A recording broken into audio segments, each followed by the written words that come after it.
out the way. You're listening to Mature Allure. Here, we chat about self-care, relationships, careers, and all the things living a mature life includes. I'm your host, Sherri O. Welcome. Hey, Lenora Spencer, how are you? Hi, Sherri. How are you? Sherri O. I know. I'm so excited that you are here.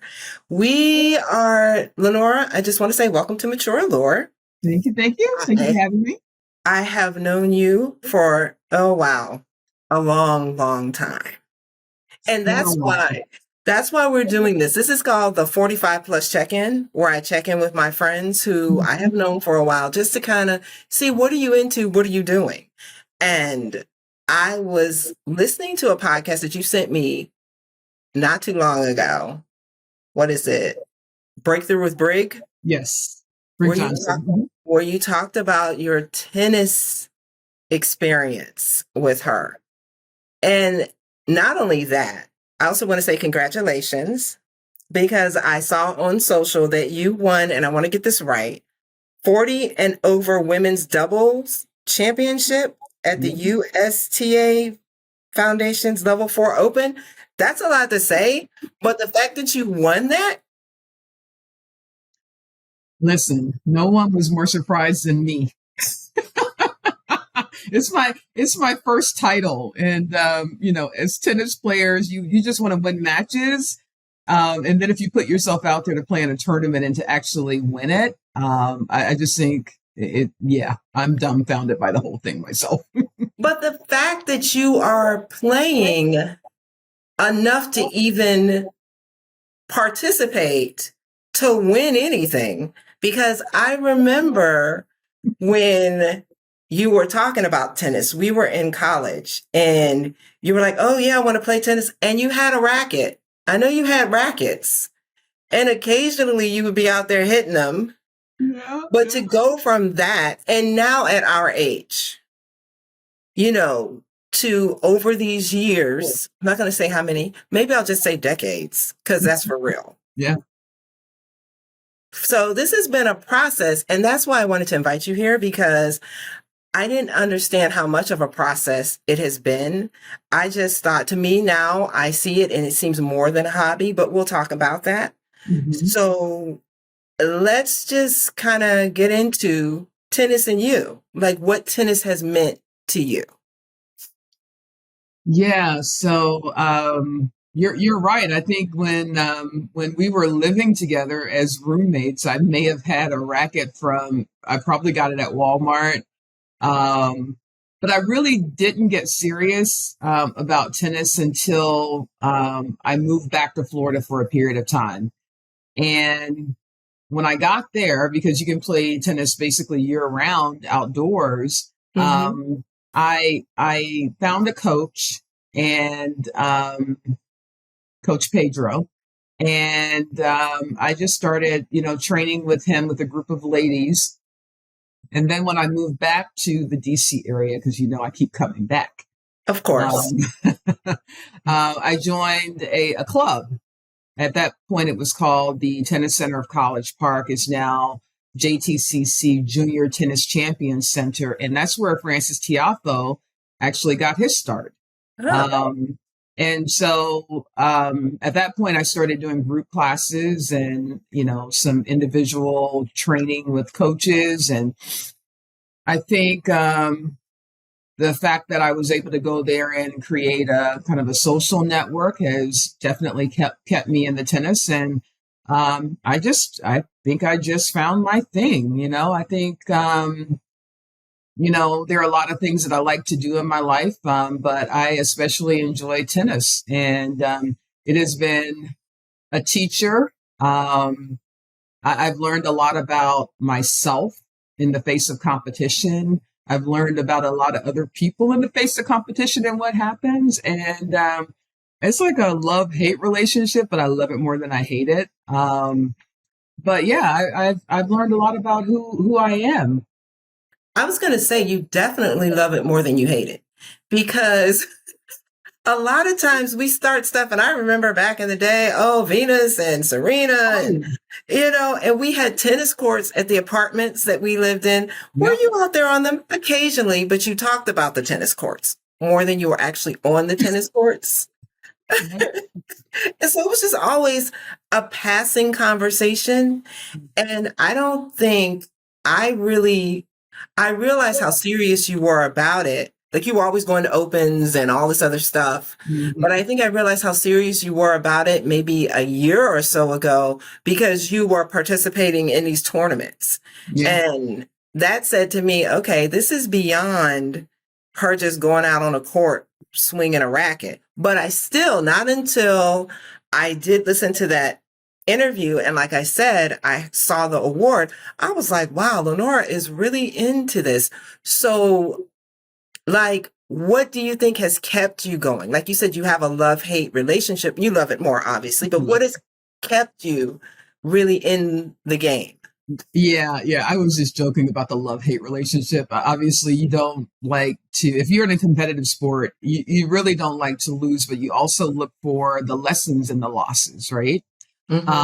So what has kept me going is, and I'm glad you brought up Venus and Serena because honestly, they are the reason that I started, had an interest in tennis, right? And my mom, I mean, she was watching tennis. We didn't know anything about tennis. I mean, there were tennis courts at my high school, but no one was, especially African. We weren't playing tennis, right? But then when Venus and Serena burst onto the scene, and then I had probably had this this love for Serena that I probably shouldn't have. Just like I love everything about her. I just wanted to play. And I was never athletic. I was always in the band. I was like in the marching band, marching with an oboe. So that's I know. Girl, an oboe. Right. So I was never athletic in high school. So I was kind of afraid, right? Because I've struggled with my weight over the years, and the tennis has really helped me, improve my fitness. And as they say, tennis is a lifelong sport. Folks that play racket sports actually live a bit longer than others. Because there's a physical aspect, there's the mental aspect, there's the strategic aspect that keeps you keeps you on your toes. But I just love it, because it does keep me engaged with other folks. I mean, tennis was really a saving grace during COVID for me because it was one of the sports that you could actually still play because of the fact that, social distancing. And again, I've met a lot of people, through tennis. I'm on honestly, this is ridiculous. I think I'm signed up for 7 teams right now as it stands today. Oh, that's great though. Yeah. So I'm getting a lot of tennis in. Yeah. So what did it mean to you to win that title? Well, honestly, it meant a lot because of who I did it with. My partner is someone that I've known over the years, kind of didn't really know her that well, but knew of her. And you know how you get an opinion about someone and you let that carry you for years. And we ended up on a team together and we had a match together. And we actually fought to win that match, but we lost. But she was so lovely. And I wasn't expecting that because of what I had built up in my mind about her. And so when this opportunity for a tournament came up, I said, "Do you want to play?" And she said, "Yes." And it was a rough tournament. It was the elements, the competition, the fact that we had 30 minutes between matches. And these were full matches, right? Okay. So I think the biggest surprise was who I won it with. And I think that it was a universe kind of telling me that you can't really judge a book by its cover. Because again, all those years I had this opinion about her, and look, we won a tournament together. And now she's just like, any team we're on together, I want to play with you. So Yeah. it's just the universe giving back. Yeah. Well, that brings up, like I said, the podcast that you were on before, where you mentioned, what was it, Breakthrough with Brig? You mentioned how much tennis has changed you, but also that the issues that you had with tennis and being out there with competition, the way people saw you. So just, can you talk a little bit more about that, or talk a little bit about that? Yeah, honestly, tennis is the reason I went and hired a life coach. Brig Johnson, obviously we talked about other things, but as she mentioned in the podcast, about 75% of our conversation centered on tennis. And I think the issue for me is that I consider myself a goal-oriented person. Like I try to be, focused. And if there's anything that I want, I go for it. And sometimes things work out and sometimes they don't, but tennis is nothing that you can really conquer. So I had a problem with, like, in some cases not being very good at it. And, I got, a little focused on what other people were thinking about my tennis. Mm-hmm. And I let that kind of define me.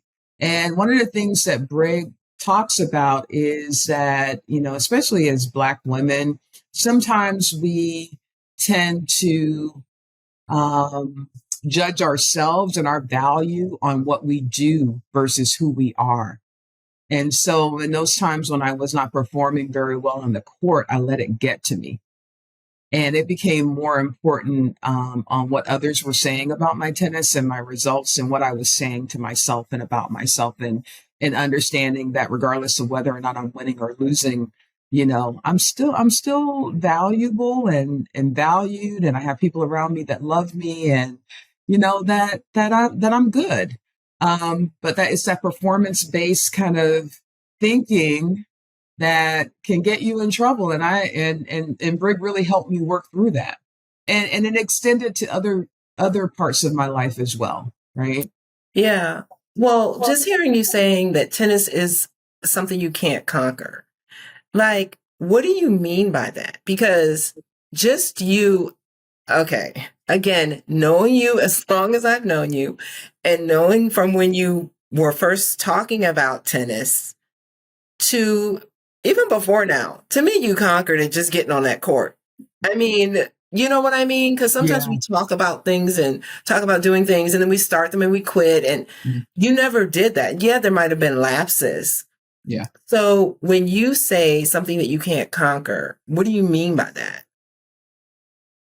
It's like you're never going to be like the best at it. Because if you look at professional tennis players, they lose, right? Yeah. And the beautiful thing about tennis is that each ball you get is different.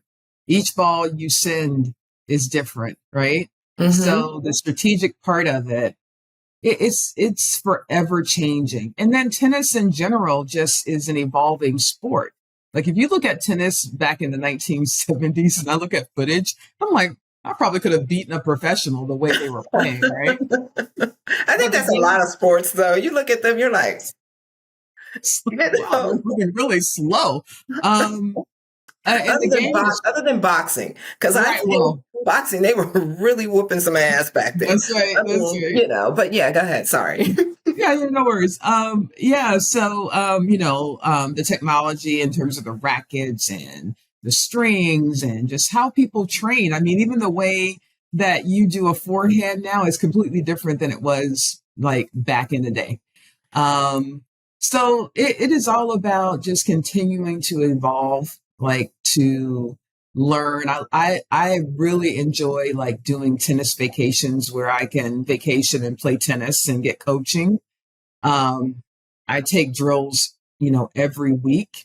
I've purchased a ball machine and I, try to go out and hit with the ball machine. So yeah, I'll never conquer it. I'm not supposed to conquer it, but I can get better. And that's one of the things that I kind of like about me in tennis is that, they talk about, a fixed mindset versus a growth mindset. To me, in order to be good at tennis, you have to have a growth mindset. You have to believe that you can get better.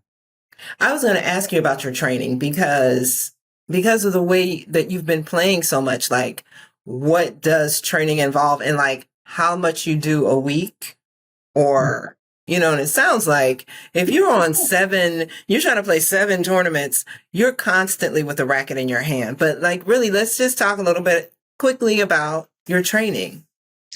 Yeah, so I spend a lot of time and money on tennis courts. Probably more money than I should. But I'm single. I have no kids, right? So whatever money, I'm okay with. No one else is suffering because I'm on the courts. But yeah, so like I said, I try to get some official training in once a week, and then I play a lot in a lot of like league tennis. This week I had 1, 2, 3, 4 matches, right? By Sunday, I would have had 4 matches. Wow. So, yeah. So I'm often, and these matches are in different counties. So I'm in my car a lot, and some of the matches are day leagues and some of them are in the evening. So, it's important, to again, spend time with a coach, and also spend time with others doing drills. In terms of my kind of how I'm trying to evolve my game, I'm starting to focus like on the fitness piece of it because, as you get older, you're not going to be able to like run as much as you can. I mean, sometimes you can be a really great tennis player just because you're relatively fast. I find myself slowing down right now, so that means I have to probably play tennis a bit more, for lack of a better term, more smartly. Mm-hmm. And change up my game a little bit. But I still, I know you remember I was a lot larger than I am now, when we were in school. And, I lost like 50 pounds, right when I turned 50. Oh, And wow. most of that was due to the tennis.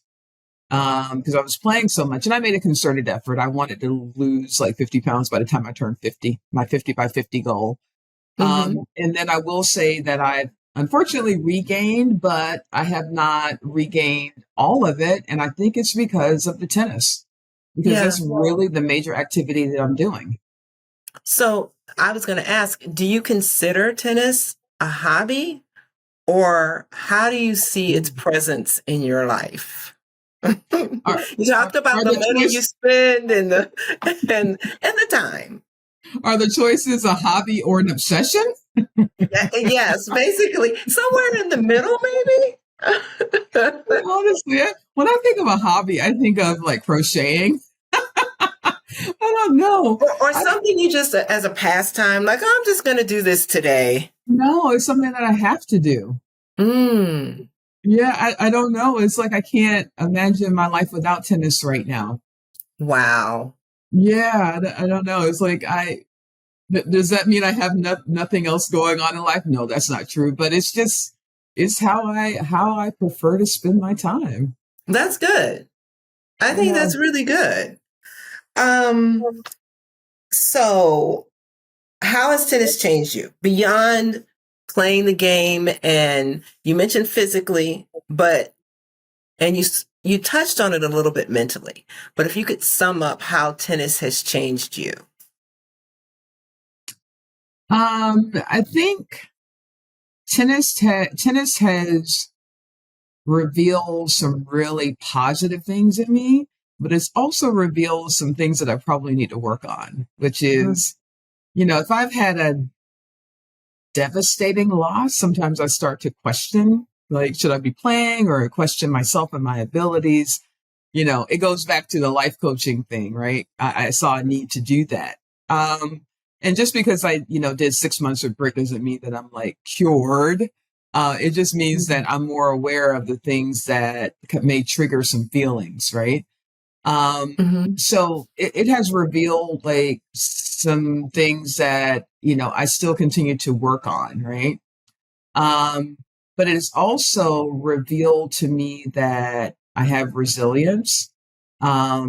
That, I, after a loss, I may go and say I'll never play again, but I know I'm lying to myself because I'll always play as long as I'm physically capable of playing. Um, and it's also revealed to me that I will never play pickleball. Uh, you know what's crazy? As somebody who does not play tennis, and I see people with this pickleball, like, okay, that's probably more in my lane, but I don't even really want to play that. Pickleball people, I'm telling you, they say they have so much fun. I think tennis people and pickleball people are different because, like, if a lot of like tennis people move into pickleball, I think they'll ruin pickleball because tennis people are Mm. very competitive. So for tennis being such a, for lack of a better term, genteel sport, Hmm. it was the sport of the wealthy and affluent. Yeah. There are really some crazy people playing tennis, and and some of the like meanest people that you could Remember ever though? meet. Remember John McEnroe back in the day? Yes, Like yes. there were a lot of tennis players that were like, And they're still out there playing me. And you would have thought that if they lost, they'd just bet their mortgage money because just the wow. behavior is ridiculous sometimes. Um, and I think pickleball people are a little different because they seem to be having so much more fun. They're just relaxed, hitting the ball back and forth, 90 years old. Hey, yeah. You know, like, Tennis people are all stressed out about losing. wow, that's crazy, Lenora. That is really crazy. And I hadn't really thought about it, but again, it is competitive. Like you said, even though it's supposed to be the genteel sport, but Yes. still, it's very competitive, like anything else. Yep. Um, so where do you see yourself in tennis down the line? I mean, I can pretty much guess right now, but like you said, at our age, around our age, you seem to be adapting it or working on adapting it, but where do you see tennis in your life down the line? Well, like I said, as long as I can physically still play tennis, I don't see myself not ever playing tennis. But what I want to do for myself is, I'm about to hit another milestone birthday. We're not going to talk about which one that is. Um, You are, aren't you? yes. What? I know. So- And You so, look great, girl. You look well, great. thank you, thank you, thank you, Carolyn Jeans. Um, Oh, yeah. Miss Carolyn. Miss Carolyn, yes, my mother. Yeah. So I'm thinking more broadly about like where I want to be physically, and obviously tennis is going to be a part of that. But I mentioned earlier that I had lost some weight a few years ago or whatever, and I want to pick up that journey and continue on. But I want to take it to the next level. So my focus is really like I just really do think that when we get in our 50s, sometimes we just give up and say, it's going to be what it's going to be. Menopause, people tell you that all these things are going to happen to your body. You start seeing things happen to your body. And I just want to be, and maybe I've just been like looking at too many Instagram influencers or who are in their 50s and 60s, like Killing it, girl. killing it in the gym, strength, just toned, and just living their lives. I just kind of want to see if that's possible for me. It So, is. It is. yeah. Yeah, but you got to put in the work. It's like, I mean, you absolutely have to put in the work. And it sounds like you're doing that, putting in the work. But also, I don't know, I think our generation might be a little different too, Mhm.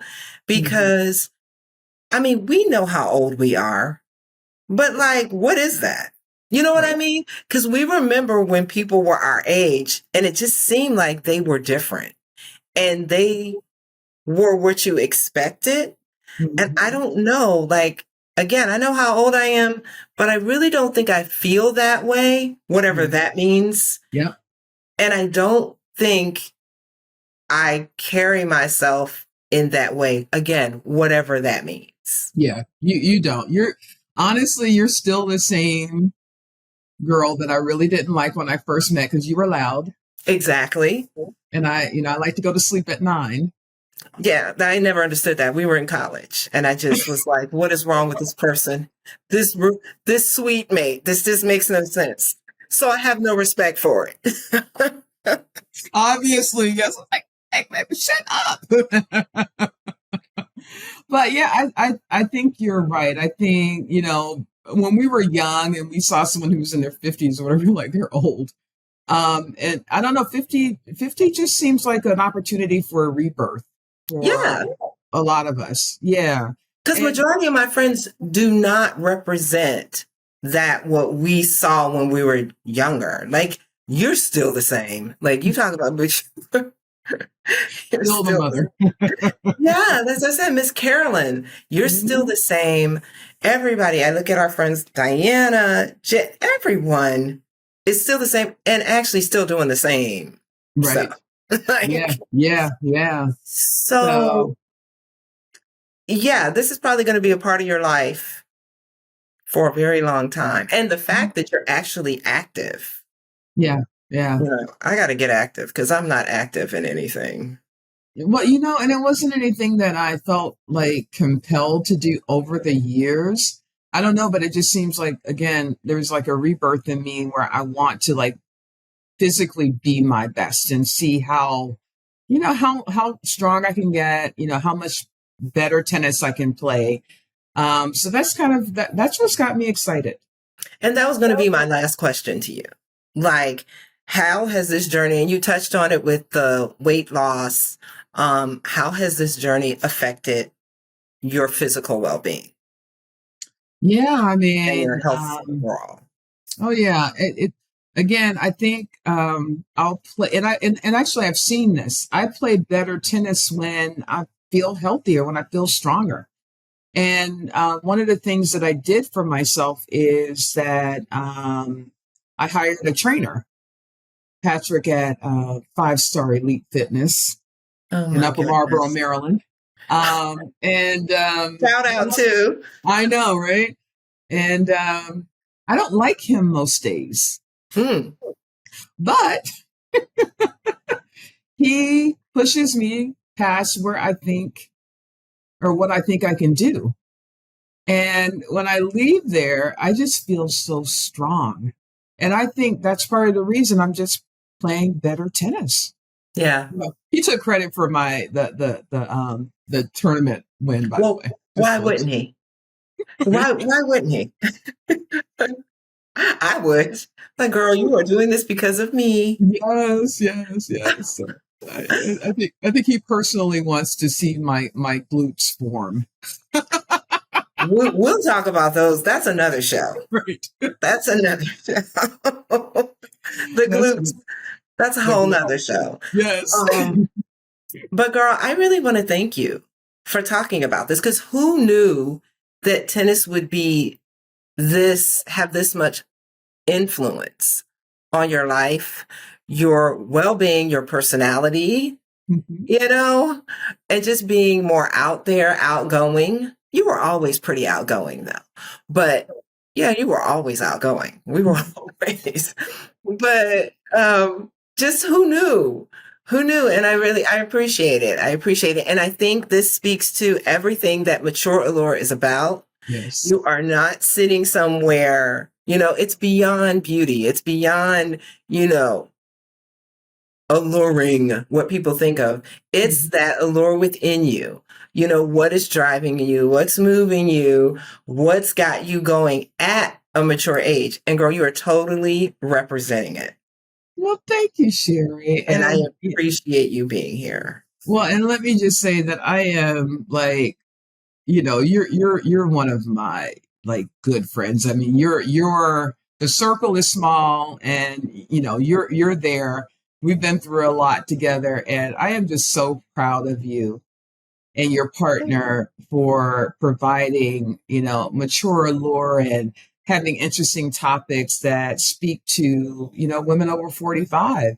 And the fact that you are, you know, giving, you know, talking to different people in different areas. I mean, it's just wonderful. So thank you for that. Well, thank you. Thank you. And I'm going to have you back maybe after the show about the glutes, because because I already have that show in my mind. Yes. So we're all going to come back and chat about it. Okay. And, all right. Well, maybe I can give you an update on my my fitness goals. So yes, an update. And that's the other thing. Yes. Definitely an update on your fitness goals, because I know you have some by January. Yep. So we'll do a check-in in January to see where you are. Talk about, keep in mind where you are right now, of course, and just what has happened the last 6-7 months. So, okay. Yeah, girl.